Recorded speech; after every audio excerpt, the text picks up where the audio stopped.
इस कार्यक्रम के प्रायोजक है कृषि एवं किसान कल्याण मंत्रालय, भारत सरकार।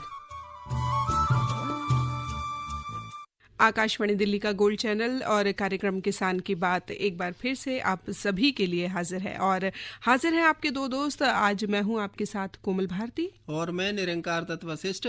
करिए स्वीकार हमारी ओर से नमस्कार। और कार्यक्रम में हम जैसे कि हमेशा बात करते ही रहते हैं अपने किसानों से जुड़ी हुई, खेत खलिहानों से जुड़ी हुई निरंकार। तो जब हम खाने पीने की बात करते हैं, अन्न की बात करते हैं, तो आजकल पिछले कुछ समय से हम देख रहे हैं कि सरकार भी और हम भी जो है श्री अन्न को लेकर बहुत ज्यादा जागृत होते जा रहे हैं। बिल्कुल, मैं समझ रहा हूँ आपका इशारा है जो ज्वार, बाजरा, मक्का, ये हमारे मिलेट्स हैं, इनके बारे में आप बात करना चाहते हैं। बिल्कुल। और कोमल, हम जानते हैं कि ये ऐसे खाद्यान्न है जिनकी कहेंगे कि जो पोषक तत्वों के हिसाब से अगर हम देखते हैं तो बहुत ही ज्यादा इनका महत्व है। बिल्कुल। और कहते हैं कि सदियों से भारत में जो है इन्हें हर थाली में परोसा जाता रहा है, यानी हर खाने में शामिल होते रहे हैं। लेकिन पिछले कुछ दशकों से हम देखें तो इन्हें हमने थोड़ा सा दरकिनार कर दिया है। और जब से हमारे देश में हरित क्रांति आई तब से जो मिलेट्स हैं हमारे देश में हमने इस्तेमाल करने थोड़े से कम कर दिए। लेकिन एक बार फिर से इनका समय वापस आ चुका है और अब जो है देश हमारा पूरे विश्व को मिलेट्स के बारे में बताने के लिए अग्रणी हो चुका है। बिल्कुल। और खास अभियान चला जा रहा है श्री अन्न के उत्पादन के लिए भारत सरकार द्वारा भी।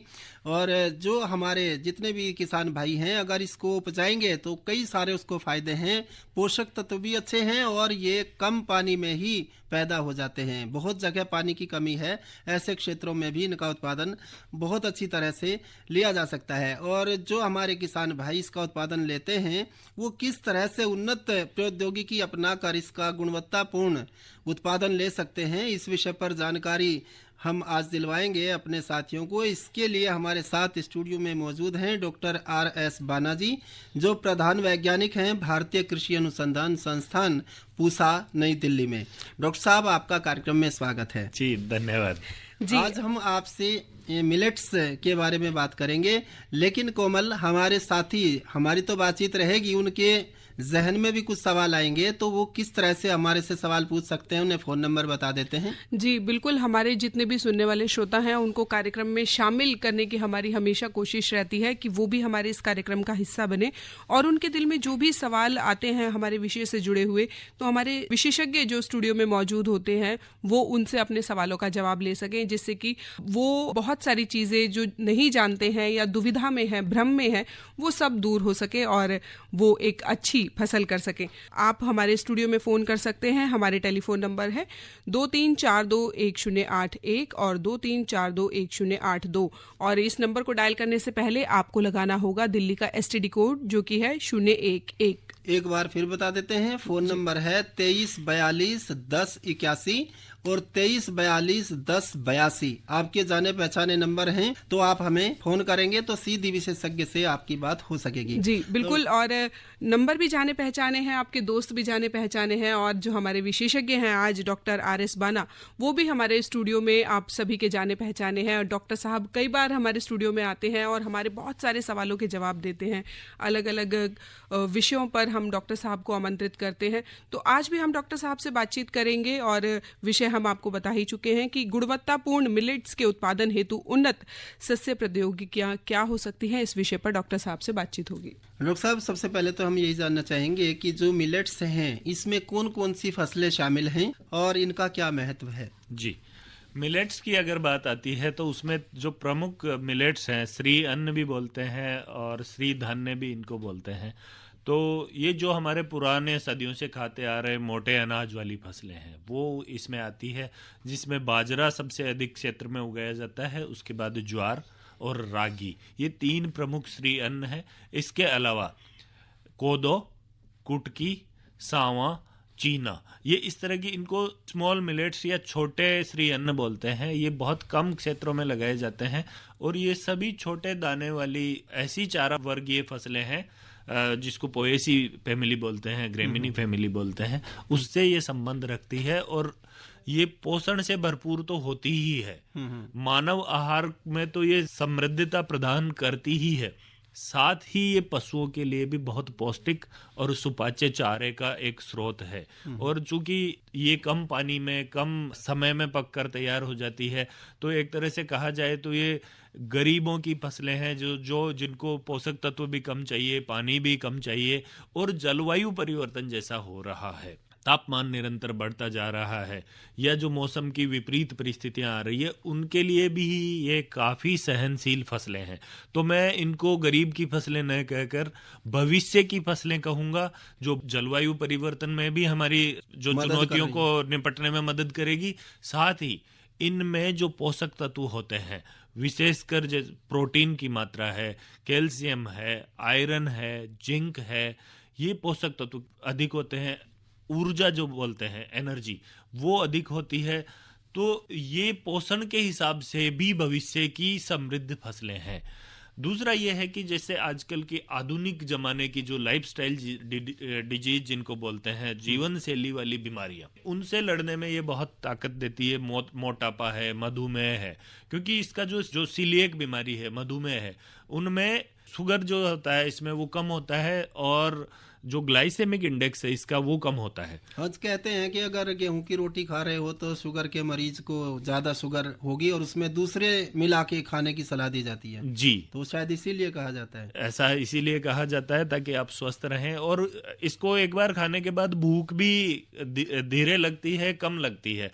तो आप जो ओवर ईटिंग जो ज्यादा खाते हैं और उसकी वजह से मोटापा से ग्रसित हो जाते हैं, उससे भी रोकथाम होगी। और दूसरा कुपोषण, जो विपरीत स्थिति है मोटापे के अलावा कुपोषण, जिसमें आपको पूर्ण पोषक नहीं मिलने से दुबले पतले रह जाते हैं, कमजोर रह जाते हैं, रोगग्रस्त बच्चे हो जाते हैं, तो आयरन और जिंक की कमी रह जाती है, बोनापन आ जाता है, स्टंटेड ग्रोथ बोलते हैं। तो उस तरह की बीमारियों से लड़ने में भी चूंकि ये पोषक तत्वों में समृद्ध होते हैं, तो इनको आप पूर्ण तरह से नहीं तो कम से कम मल्टीग्रेन आटा के रूप में या किसी भी तरह से इनको मिलाकर अपने पोषण में जरूर शामिल करें। जी डॉक्टर साहब, जैसे कि आप अभी बता रहे हैं कि श्री अन्न में कितनी सारी गुणवत्ता होती है, कितना ये समृद्ध है अपने आप में ही ये अन्न, लेकिन फिर भी अगर हम अपने विषय की तरफ लौटें तो जैसे हमने आज कहा कि इसकी गुणवत्तापूर्ण खेती किस तरीके से कर सकते हैं, उत्पादन किस तरीके से कर सकते हैं, तो क्या इसके गुणवत्ता को और बढ़ाया जा सकता है? जी, गुणवत्ता को हालांकि ये पौष्टिक हैं, फिर भी अगर कम उपजाऊ भूमियों में इनको उगाते हैं, तो जिस भूमि में पोषक तत्व होते ही नहीं है, तो वो पोषक तत्व पौधा भी नहीं ले पाएगा और या कम मात्रा में ले पाएगा। तो इसके लिए जरूरी है कि अपनी मिट्टी की जांच जरूर करा लें। जैसे सॉइल हेल्थ कार्ड जो भारत सरकार की बहुत बड़ी एम्बिशियस एक योजना है, उसका जरूर फायदा लें और मिट्टी की जांच के अनुसार ही पोषक तत्वों का प्रयोग करें। ना बहुत ज्यादा मात्रा में पोषक तत्व दें और न कम दें, और सही तरीके से पोषक तत्व प्रबंधन करेंगे तो निश्चित रूप से आपका जो फसल है वो अच्छे पोषक तत्व ले पाएगी। जी डॉक्टर साहब, आपसे बातचीत चलती रहेगी। फिलहाल हमारे साथ हमारे एक श्रोता जुड़े हैं। हेलो। जी, अपना नाम बताइए और कहाँ से बोल रहे हैं आप? हाँ मैडम, मैं खुर्जा से बोल रहा हूँ। जी। और मेरा नाम राम अवतार है। जी राम अवतार जी, अपना प्रश्न कीजिए। मेरा प्रश्न है डॉक्टर साहब से कि डॉक्टर साहब, जैसे हम फसल की अपनी बुवाई करना चाहते हैं, किसी भी प्रकार की जो श्री अन्न है जो आपने बताया है, तो उसके लिए क्या मृदा की जांच होनी चाहिए कि किस मृदा में कौन सी फसल उपयुक्त है? बाजरे की, मक्की की, रागी की, या कोई भी फसल कहीं भी उगाई जा सकती है? ऐसा नहीं है कि कोई भी फसल कहीं भी लगाई जा सकती है। ये वैसे कम पानी चाहने वाली फसलें हैं और ये हालांकि काफी वाइड रेंज की मिट्टियों में ये उगाई जा सकती है। बहुत हल्की से भारी और दोमट मृदाओं में भी उगाई जा सकती है, परंतु जो भारी मृदाएं हैं वहां पर जैसे ज्वार लगा सकते हैं, काली मृदाएं हैं वहां पर रागी बहुत अच्छी होती है, हल्की मृदाएं हैं वहां पर बाजरा जैसी फसल लगा सकते हैं। जो पहाड़ी क्षेत्र है वहां पर हमारा कोदो है, कुटकी है, सांवा है, ये फसलें लगा सकते हैं। तो हर क्षेत्र के लिए जो संस्तुत फसलें हैं और संस्तुत उस क्षेत्र के लिए संस्तुत किस्में हैं। किस्मों का भी ऐसा है कि ऐसा नहीं है कि एक किस्म है वो पूरे देश में लगा सकते हैं। उसको भी अलग अलग जो जलवायु क्षेत्र हैं हमारे, उनमें पहले उनको परखा जाता है, जांचा जाता है और उसके बाद ही उसकी संस्तुति की जा सकती है। लेकिन डॉक्टर साहब ये राम अवतार जी खुर्जा से बता रहे हैं, तो खुर्जा तो जो उत्तर प्रदेश का इलाका है वहाँ तो ये हो सकती है। हाँ, वहाँ पर बाजरा ज्वार दोनों हो सकती है और बहुत लोग रागी भी लगाने लगे हैं। जो अंतर्राष्ट्रीय मिलेट वर्ष से जो एक तरह से बोलूंगा क्रांति आई है लोगों की जागरूकता में, उसके बाद से इस क्षेत्र में भी लगाने लगे हैं। और खुर्जा वाले क्षेत्र में तो बाजरा पहले से भी लगाते आए हैं, तो ऐसा कोई समस्या नहीं है, आपको आप लगा सकते हैं। हाँ, मिट्टी की जांच पोषक तत्वों के लिए आप अवश्य करवा लें, ताकि जो पोषक तत्व आपकी मृदा में कम है वो दे सकें। जैसे कि बहुत सारे ऐसे क्षेत्र हैं जहाँ पे जस्ते की कमी है, जिंक की कमी है, तो उसमें उस मिट्टी में जिंक जरूर दें, ताकि जो आपका उत्पादन है वो गुणवत्तापूर्ण हो, उस उत्पाद में जिंक की मात्रा सही आ सके। ऐसे ही जो आयरन की कमी, जो लौह तत्व की कमी वाले क्षेत्र हैं, वहाँ पर भले ही आप जो पर्णीय छिड़काव है या मृदा के द्वारा आयरन देना आवश्यक है, ताकि आपकी जो फसल है उसमें भी जो दाना है उस उत्पाद में आपको गुणवत्तापूर्ण उत्पाद मिले, उसमें आपको आयरन मिल सके। तो जो भी पोषक तत्व हैं उनकी कमी का आप जरूर ध्यान रखें। वैसे सामान्य तौर पे मैं बताना चाहूँगा कि कितना पोषक तत्व दे सकते हैं। इसमें बहुत अधिक पोषक तत्वों की आवश्यकता नहीं होती। जो असिंचित क्षेत्र हैं वहाँ पर सामान्यतः 60 किलोग्राम नाइट्रोजन प्रति हेक्टर की दर से पर्याप्त है। इसके अलावा 40 से 60 किलोग्राम फास्फोरस और उतनी ही मात्रा में पोटास देनी चाहिए। एक और श्रोता डॉक्टर साहब लाइन पर आ गए हैं। हेलो। हाँ डॉक्टर साहब, मैं आपकी बातें सुन रहा था, मेरी पहले लाइन डिस्कनेक्ट हो गई थी। कि जो मृदा की जांच की जाती है, जो हमारे कृषि वैज्ञानिक हैं जो मिट्टी को लेके जाते हैं, वो पूरी जानकारी नहीं देते हैं कि आपकी मिट्टी में क्या कमी है और क्या आपने इसमें लगाना है।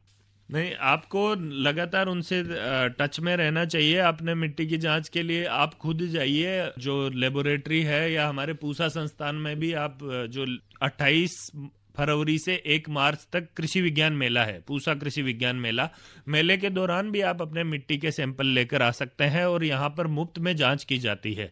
तो उससे आपको पूरा पता लगेगा कि आपकी मिट्टी में कौन से पोषक तत्वों की कमी है, और हम संस्तुति भी देंगे कि कौन सी फसलें और कौन से उर्वरक आपको उपयोग करना चाहिए। और मैं ये भी जोड़ूंगा डॉक्टर साहब, जैसा इन्होंने बताया कि हमें बताते नहीं हैं कि क्या डाला जाना चाहिए, तो हो सकता है इन्होंने प्रयोगशाला से रिपोर्ट ली है, उसकी रिपोर्ट तो आ गई है, लेकिन उस रिपोर्ट को देख करके सलाह, उसके लिए आप जो आपके खंड विकास अधिकारी कार्यालय है वहां पर जा सकते हैं, कृषि विभाग में जा सकते हैं। वहां पर जो अधिकारी होंगे वो रिपोर्ट देख करके आपको बता देंगे, क्योंकि प्रयोगशाला से हो सकता है केवल आपको यही मिला हो कि कौन कौन से तत्व उपलब्ध हैं। और इसके अलावा जो हमारा आकाशवाणी है वो भी इसमें आपके कौन सा पोषक तत्व कम है या अधिकता में है, तो उसकी भी आप इस कार्यक्रम के द्वारा भी आप जानकारी निरंतर ले सकते हैं। तो पोषक तत्व वैसे तो कम मात्रा में देने की जरूरत है। आपने एक जनरलाइज करके बताया, अगर जांच नहीं करवा पाए हैं तो वो कितनी मात्रा में दे सकते हैं? हाँ, तो जैसे कि हमने असिंचित क्षेत्रों के लिए बता दिया था, सिंचित क्षेत्रों के लिए थोड़ा अधिक मात्रा में, और जैसे आजकल हाइब्रिड आ रहे हैं, अधिक उत्पादन देने वाली किस्में हैं, उसमें अधिक मात्रा में नाइट्रोजन की आवश्यकता होती है। इसी तरह से फास्फोरस पोटास भी अधिक मात्रा में आवश्यक होता है। तो 90 किलो तक हम देखते हैं कि जो हमारी फसलें हैं उनको रेस्पॉन्स मिल रहा है नाइट्रोजन प्रति हेक्टर बाजरे में। इसी तरह ज्वार में भी 90 से 100 किलो तक आराम से जो फसल है वो रेस्पॉन्स दे रही है। और 40 से 50 किलोग्राम फास्फोरस और 50 किलोग्राम पोटास, जिन क्षेत्रों में पोटास की कमी है तो उन क्षेत्रों में उतनी दें। नाइट्रोजन की मात्रा शुरुआत में आधी ही दें और फास्फोरस और पोटास पूरी मात्रा में डाल दें। इसके अलावा मैं एक और बताना चाहूँगा कि जो जैव उर्वरक हैं, बायो फर्टिलाइजर्स, उनका उपयोग आपको जरूर करना चाहिए, क्योंकि वो बहुत कम लागत में आपको लगभग 25% तक नाइट्रोजन की कमी, जैसे कि इसमें एजोस्पिरिलम ले सकते हैं। इसके अलावा फास्फोरस के लिए भी जो फास्फोरस घोलक पोषक तत्व जो बायो फर्टिलाइजर है वो उपयोग में ले सकते हैं, क्योंकि फास्फोरस आप पूर्व फसलों में डालते हैं वो अघुलनशील अवस्था में पड़ी रहती है। तो उसको घुलनशील बनाने के लिए बहुत कम लागत में 20 रुपए का एक पैकेट आता है, उससे आप बीज को उपचारित करके बुआई से पूर्व और जो फास्फोरस मृदा में पड़ी हुई है उसको घुलनशील बना सकते हैं और उसको पौधा अवशोषित करेगा, तो फास्फोरस से भरपूर उत्पाद आपको मिलेगा। यानी जैविक टीके हैं उनका इस्तेमाल भी आसान है, दूसरे वो सस्ते भी होते हैं जी, उनको इस्तेमाल कर सकते हैं। जी, कार्यक्रम चल रहा है किसान की बात, और कार्यक्रम में डॉक्टर साहब से और भी बातचीत होती रहेगी, लेकिन यहाँ पर लेते हैं एक छोटा सा अंतराल।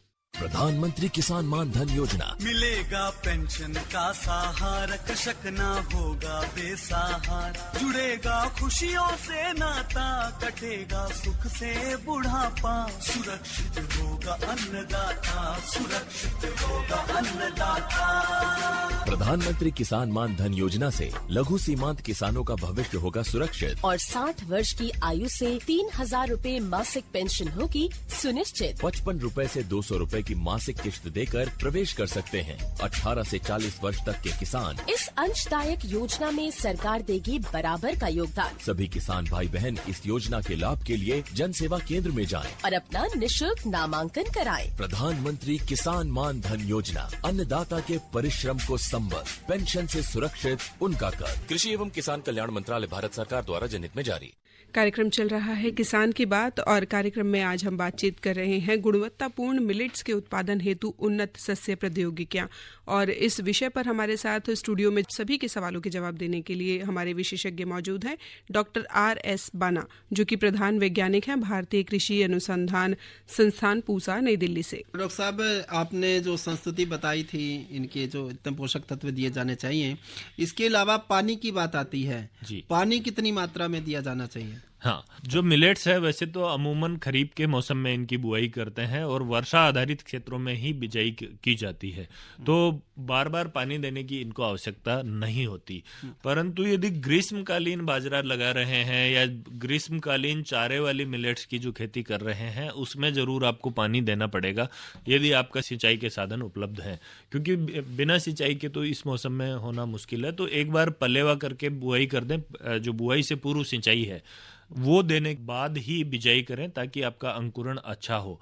और कम से कम 2 से 3 बार आपको सिंचाई करनी जरूरी होगी, और सिंचाई जब एक तो घुटनों तक की ऊंचाई की फसल हो जाए उस समय करें, दूसरा फूल आते समय, और तीसरा दाना बनते समय यदि सिंचाई कर देते हैं तो आपका सिंचाई का सबसे अधिक लाभ मिलेगा। और सिंचाई भी जो आजकल जो ड्रिप और स्प्रिंकलर इरिगेशन आ रहे हैं उनका उपयोग करते हुए जो शुरुआती सिंचाई है वो तो आराम से स्प्रिंकलर से भी दे सकते हैं। इसके अलावा रेन गन है, उसका उपयोग करते हुए आप कम पानी में ज्यादा क्षेत्र को सिंचित कर सकते हैं। विधि अपनाएं जिसमें कि कम से कम पानी इस्तेमाल होता है, कम ही पानी चाहिए।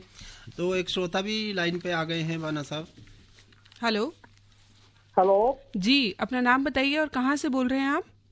जी, मेरा नाम देवेंद्र डबास है। जी डबास जी, अपना प्रश्न कीजिए। मैं बलदेवगढ़ अलवर से बोल रहा हूँ। जी डॉक्टर साहब जी नमस्कार। बाना जी नमस्कार। नमस्कार देवेंद्र जी। डॉक्टर साहब, मेरा प्रश्न है, क्या बाजरे की बुआई से पहले कोई ऐसा कल्चर आता है कि हम उसके बीज में मिला दें या जमीन में डाल दें तो बाजरे की जो क्वालिटी सुधर जाए, उसकी वैरायटी, उसकी मतलब है ना, बाजार में अच्छी कीमत मिल जाए, वैरायटी सुधर जाए, उसकी क्वालिटी? ये कह रहे हैं बुआई से पूर्व किस तरह से, एक तो आप ना घर का बीज उपयोग कर रहे हैं तो बीज को उपचारित करके बुआई करें। यदि आप गुणवत्तापूर्ण जो बीज खरीद रहे हैं तब तो वो उपचारित आता है, या आप जो थैली खरीद रहे हैं उसमें देख लीजिए किस तरह से उपचार किया है। बीज को उपचारित करने का तरीका ये है कि सबसे पहले कवकनाशी से बीज को उपचारित करें, उसके बाद जो कीटनाशी होते हैं उनसे उपचारित करें, और अंत में जो जैव उर्वरक हैं उनसे उपचारित करें। तो बीज उपचार का ये एक फिक्स सिस्टम है। मैं याद रखने के लिए बता देता हूँ, FIR बोलते थे हम, फंजीसाइड कवकनाशी, इंसेक्टिसाइड कीटनाशी, और उसके बाद में जो राइजोबियम कल्चर दलहनी फसलों में, और इसमें जो जैव उर्वरक हैं जैसे कि एजोस्पिरिलम है या एजोटोबैक्टर है वो मिलेट्स में।